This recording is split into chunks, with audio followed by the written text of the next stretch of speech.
Tonight, a conservative MPP is sticking to her guns after refusing to toe the party line. I wasn't supposed to vote in the way that I did, but that would have been a disservice to my constituents. After calling Belinda Carajalios an all-star last week, we'll show you what Doug Ford is saying about her now that she's been booted from caucus. If somebody else is on this journey, maybe I can have put just another little crack in the ceiling. Fired after a leap of faith, a trans pastor came out to her Baptist church, and now they voted she's against God's will. We'll tell you the inspiring way she's reacting tonight. And the local math whiz inspiring his fellow students, how the Toronto Raptors factor into the equation. Good evening, I'm Chris Glover. We begin tonight with the political shakeup caused by the government's pandemic response bill. Cambridge's member of provincial parliament came out swinging today against the premier. Not only is she continuing to argue the piece of government legislation is wrong, but tonight she also accuses Doug Ford of dodging her when she tried to raise concerns to him privately. As Lorenda Redicop reports, the PC party divide has now become very public. Really, I wasn't supposed to vote in the way that I did. Belinda Carajalios knew it was a whipped vote, but she says she couldn't vote with her party. And this was the first bill in 2 years where everyone that contacted the office said you cannot vote for this. So when the message is that loud and clear, to me, that makes my job a lot easier. Bill 195 allows for the opening of Ontario, but keeps emergency orders in place. Making sure that we give the flexibility to hospitals to help out on the long-term care folks with their staff. Making sure that the long-term care staff stays at one location. You know, this was one of the single most important pieces of legislation to protect the people of Ontario. Bottom line, full stop. The union CUPE has spoken out against the bill, saying it takes away the rights of healthcare workers, allowing their vacations to be cancelled, their shifts or the job they do changed. There's been no consultation. In fact, all there is this hard hammer of legislation that, could remove these rights for a year or longer. That simply must be seen as unacceptable. He expects there will be legal action. He hopes the government will negotiate, even though the bill has been passed. Carajalios was praised by the premier on his tour last week. Along with our all-star MPPs. Today, he said this all came as a surprise. I was with her for 2 days, last week. Never said a word to me, didn't mention anything to me. Now an independent, she says she did try to talk to the premier during his tour. I said, I need to have a phone call with you. It's quite urgent. And he said, no problem, I'll call you tonight. But she says that never happened. She sent emails and spoke to his staff. I'm going to have to let the House Leader answer that. The government did leave an opening for her to return if she wants. That is something that we would bring to the caucus and allow a vote from the full caucus on. I'm not there yet.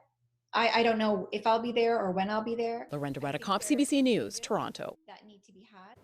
A positive update tonight at Ontario long-term care homes. After months of separation due to the pandemic, families can now go inside to visit loved ones. We're very happy that families are being reunited. It's good for the mental health and physical health of everyone, including the families. It's been a long 5 months, so we're happy about that.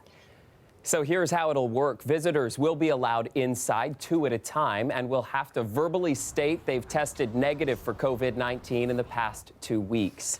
They'll also have to fill out a questionnaire and wear a surgical mask. And in order to accept visitors, facilities can't have a COVID-19 outbreak. And a new bit of advice tonight from Toronto's mayor, urging people to wear face coverings in common areas of apartment and condo buildings. This is the right thing to do, and I'm confident that it will help us to stop the spread of COVID-19 as we move towards a greater reopening. John Tory there recommending building owners and operators to adopt a mandatory mask policy for common spaces like lobbies, laundry rooms, and elevators. To make it easier and more likely to enact, the city has made posters for buildings to put up. The Toronto Blue Jays have struck out again as they hunt for a home turf. The Pennsylvania Department of Health won't let the team play in Pittsburgh. Toronto had originally sought approval for a plan to play its 30 regular season games at the Rogers Centre, but the Canadian government denied that request due to risks of teams traveling back and forth from the U.S. Pittsburgh's stadium was looking like the next best thing, but that plan was quashed this afternoon, and the clock is ticking for them to find a temporary diamond. The Jays are in Boston for preseason games tonight and tomorrow before the regular season starts Friday in Tampa Bay. Now to a grim anniversary in Toronto. 2 years ago tonight, a gunman opened fire on the Danforth. Today, there was a ceremony for those who were killed. We could see the traumatic effect this had on individual families who lost someone, or families that had someone who was injured, and the people themselves who were injured. But we could also see that this community was deeply affected by what happened. 18-year-old Reese Fallon and 10-year-old Juliana Kozis were both killed when a gunman opened fire along a busy stretch of the Danforth. 13 others were injured in the mass shooting. The gunman killed himself later that evening. That night is still a painful memory for survivor Danielle Kane. That day was the worst day of my life and also the best, because I mean, the worst obviously because I became disabled, but paralyzed from the waist down. But you know, I didn't die, and I'm still here. And you know, there's 2 young people who aren't with us today. Mayor John Tory met with her and other survivors and family members of the victims today. They laid flowers at 2 trees, and that was all for those who lost lives those 2 years ago. So much time has passed since then, but businesses in Greektown are still facing challenges. First, the shooting prevented some from going to the area, and just as things were picking up again, the pandemic hit. Philippe de Montigny spoke with restaurant owners about how they're coping with the crisis. Originally, we were all a little nervous here as the business owners, what's going to happen. But you know what? We overcame this due to the thankful, support of the community and Toronto itself. Now, pandemic, that's another story. This restaurant owner saw his sales drop by more than half. You don't look right now to make money, you just look to survive.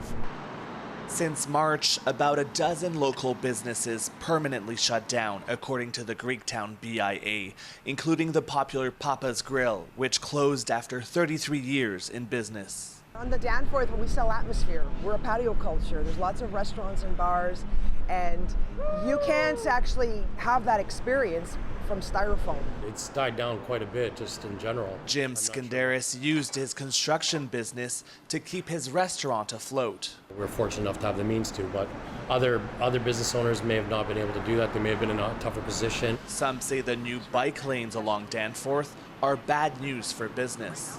Parking is get eliminated. We don't like it a lot. A pilot project allowing patios to be expanded into the street is also taking longer to come to Greektown as a result. While some neighborhoods have had theirs expanded since the 29th of June, we continue to wait, and it's really, really frustrating. When the COVID-19 crisis hit, the local city councillor also called for a rent subsidy and a ban on commercial evictions, both of which took months to implement. Businesses are still feeling the crunch. I'm quite worried that businesses on this street and other restaurants in particular might not make it. Philippe de Montigny, CBC News, Toronto. Back to Queen's Park now, and there was a lot of action outside the building today as well. Parents rallied there, demanding for more funding to get kids back to school full-time this fall. Talk to any parent. Our children are going mental without stimulation, intellectual stimulation, and socialization. I feel that this government has really let parents down. I feel that women are being pushed out of the workforce, and we're not being offered a solution. The group wants classes to resume 5 days a week while still maintaining safety measures. This comes after the province proposed a plan for September that could see 3 different scenarios, including a mix of in-class and online learning. Protesters say this would force parents to choose between educating their children and their own livelihoods. They're also worried about children's mental health and a rise in domestic abuse. A motion for the additional funding has been put forward to the Ministry of Education. A teen math whiz is turning to sports to help inspire his fellow students. He's teamed up with a business intelligence analyst with the Raptors to create a new platform. And he's hoping it'll help make data science more accessible and exciting. Angelina King joined the action tonight to see how it works. Lowry transition. Court science helps bridge the gap from this to this. Put the flame inside. Using an interactive data platform. So it allows me to go online and compare different players. So first I pick stats like games played, minutes per game, and points per game, and then I choose my players like Kyle Lowry. Let's compare him to Kyrie Irving, and how about with Lonzo Ball? And then that's taught with a whole lot more in these virtual sports and science summer camps, which brings together students from across North America, as well as teachers, even some NCAA basketball players. I ain't never seen LeBron in a one. It sounds like a bunch of friends arguing basketball stats and highlights, and it is. But at the same time, kids are learning about data science. It makes it really accessible and just easy for kids to learn STEM through this engaging sports lens. I like that you can learn a lot. I'm going to be using it, especially with my dad. And we're going to be looking around, and I'm going to be teaching him more than he already knows about basketball. So I'm going to put minutes per game on the x-axis. Co-founder Dan Briskin says the hope is kids take their newfound skills to the classroom. And they'll be like, wow, I already know how to do this. I already understand what's going on in this math class. Can anyone explain what kind of players we're seeing here? The lower the dot is, the better the defense, right? Yeah. Based in Toronto, the workshops have brought together different students from across the world. Sometimes I feel that people do underestimate girls with the basketball stuff. But not here. Even though her brother helped start court science, she says she would have signed up either way. The workshop was pretty cool. It was very informative. Eventually, the founders would like others, including teachers, to learn the platform and lead workshops, hoping it inspires students to take on an educational path they perhaps didn't consider before. Angelina King, CBC News, Toronto. I was sad. I was anxious that might be the result. A Mississauga pastor took a big risk last month, coming out to her congregation as a transgender woman. Now she's been voted out. We'll get her reaction and why she remains hopeful for the future after the break. Plus, even when the rain wasn't coming down today, boy, wasn't it soupy out there? I'm meteorologist Colette Kennedy, and I can tell you it's going to be a lot more comfortable the next, well, couple of days. Yeah, the humidity is going to come back again. I'll tell you exactly when. That's all coming up after the break.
A sad update for you now on the 2 newborn red pandas born at the Toronto Zoo last week. One of them has passed away. The zoo said it suspects that the cub's mother was not producing enough milk to feed them both. The zoo calling it a significant loss, as this was their first red panda births since 1996. A Mississauga pastor has been fired from her Baptist church. Her congregation just voted in favor of removing her from the leadership role. The alleged offense? Coming out to her congregation as a trans woman. As Ali Chiasson shows us, she prays her story will inspire others. I'm supposed to be a woman. Hi, friends. Hi, family. My name is Junia. You can call me June. I'm a transgender woman and my pronouns are she and her. Joplin was not only telling her truth, she was speaking to her younger, questioning self and those out there like her. You know, what could I say to that closeted, confused 11-year-old trans girl who is deeply involved in her church that would have made a difference in my life? And that was kind of that was the frame of reference that I brought into that sermon. At first, it seemed she could continue as lead pastor at Lorne Park Baptist Church. They issued me a new email address that reflected my new name. They updated my bio and my staff photo on the church website. But between then and now, the church voted to fire her. They put it this way in a statement. After a month of prayerful discernment and discussions between June and the congregation, it was determined for theological reasons that it was not in God's will that June remain as our pastor. I don't think saying that this is a theological position the church is taking really tells the whole story. 111 people voted. 52% wanted her fired. But Pastor Joplin sees something hopeful in that number. Obviously, I'd rather be back there with them, but I've had a few conversations with people that have gone, well, in 2010, that vote would have been 80-20 to fire you. And you know what? In 2030 or 2025, if somebody else is on this journey, maybe I can have put just another little crack in the ceiling. What's next for Pastor June? Guest preaching on Zoom. Even a congregation that just are the folks who are interested in my story or who want to hear part of the message, that can happen. You know, as sad as it is to say goodbye to the people I loved at Lorne Park, the next place I say hello to, it's just going to be June. The work of coming out and transitioning socially won't have to happen in front of their eyes. And so, you know, people won't slip up and call me the wrong name or the wrong pronouns or anything like that. And in some ways, that feels kind of hopeful. And yeah. Ali Chiasson, CBC News, Toronto.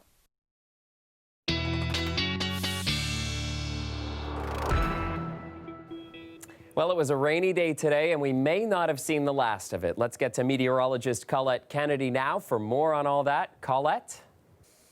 Thanks, Chris. You know, most of the weather that we've been dealing with today just has to do with the soupiness, all the moisture in the atmosphere, right? But I just want to backtrack for a moment to the severe weather that we had last Sunday. And, you know, as the days wear on, we've been getting reports of just how many confirmed tornadoes there were back on Sunday. And we have the folks at the Northern Tornadoes Project to thank for that, for doing these investigations. They're associated with Western University here. So this is still unofficial because they've been sending out teams, and so they're kind of, the counts are coming in. This may change, but at this point, in terms of confirmed tornadoes, this is not what's happening in terms of the downbursts or the water spouts. We are at 5, and that puts Ontario, Southern Ontario, we've been seeing now that count is at 18 tornadoes, and normally we're at about, on average, 12 to 13. So this has been a very active year so far. And again, I'll keep you kind of updated with that, but 5 just from Sunday's event. In terms of visibility tonight with the moisture that's been in the atmosphere, yeah, we'll be dealing with some fog, but the air is going to be drying out. So although there may be some isolated showers still into tomorrow, it will feel more comfortable. It will be drier in terms of the dew points will be going down. Our daytime highs from from today. Yeah, later in the afternoon, those actually went down because of the rain showers that moved through. And we still have some of that moisture in the atmosphere being wrung out here. And into tomorrow, some isolated showers will still be coming down, but there won't be as much. And we'll actually be getting some sun coming through too. So it's going to be pleasant, especially into the afternoon through the GTA. There'll be a little more of that precipitation likely through southern portions of the Golden Horseshoe. So even from about Hamilton around towards St. Catharines. Overnight tonight, you have that risk too into southwestern Ontario and also some reduced visibility if you do need to be on the roads. And tomorrow afternoon, looking like this, just some isolated showers or thunderstorms really possible. It's still going to be a little more humid in this part of the province, so do know your humidex value is still going to be in those upper 30s. Overnight tonight around the Golden Horseshoe, lows ranging from upper teens to the low 20s still. Tomorrow afternoon, those temperatures 26 to about 28. And again, it's going to kind of depend on that cloud cover as it breaks up and we go into the afternoon hours. Friday is looking pretty good and Saturday pretty great. But you know what happens? The temperature begins to go up as we go into the weekend. And guess what else goes up? We get a couple of days where it's a little more comfortable. The humidity goes right back up as we get into the weekend. And that means by Sunday afternoon, evening hours, we get into a risk of seeing some thunderstorms coming back at us. And that carries on into Monday as well, Chris. All right. Thanks, Colette. The weather is brought to you by Train, the most reliable heating and cooling brand. We test, so it runs. It's hard to stop a train. Beloved game show host and Sudbury native Alex Trebek is celebrating his 80th birthday today, more than a year after being diagnosed with stage 4 pancreatic cancer. With the love and support of my family and friends, and with the help of your prayers also, I plan to beat the low survival rate statistics for this disease. Trebek has been hosting Jeopardy since 1984, and he just released a memoir. In it, he says if current treatment for his illness is not successful, he'll likely stop medical intervention. Trebek worked for the CBC, hosting television shows covering sports and anchoring, and has won several Emmys for his work on Jeopardy. Happy birthday, Alex. We're going to take a quick break, and we'll be right back.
Finally for us tonight, what started as a small lemonade stand in Brampton turned into a fundraising campaign that has raised $38,000 for sick kids. We went to go visit the group of kids behind the operation, and they even gave us one of their secret lemonade recipes. Hi, my name's Aditi, and we are the Lemonade Lovers. So Lemonade Lovers is our tiny little organization in which we fundraise and donate money to sick kids. This is our 5th year. So Lemonade Lovers started as a typical, usual, tiny little lemonade stand just on our block. And from there, we actually grew a lot. And last year, we had our lemonade stand in the park, which was a huge transition for us. We got multiple sponsors, multiple activities. It was a giant fun fair, we like to call. Hi, I'm Pooja Jalan. I'm a mom of 2 kids who are heavily involved in Lemonade Lovers. I'm going to make you excited recipe the kids use for selling their lemonade. So as you see, we have lime and lemon. We have salt, black pepper, and sugar. We'll use this lemon and lime mix. 1 glass of water. Salt, half a spoon. Black salt. Just little bit for flavor and taste. Black pepper, again very less, and sugar, 2 spoons sugar. So here is our lemonade secret recipe. Enjoy it. So due to COVID-19, we can't actually have an actual lemonade stand, but we are definitely moving on to the virtual aspect of it. We have Instagram, Facebook, Twitter, TikTok, on which we're posting almost daily videos about what we are, what we're doing, why are we fundraising. Lemonade Lovers! Share to show you care! I've never tried pepper in lemonade. I'll have to check that out. And that is our show for tonight. Dwight Drummond has your next local newscast tomorrow at 6, and Talia Ricci will be here at 11. Have a great night.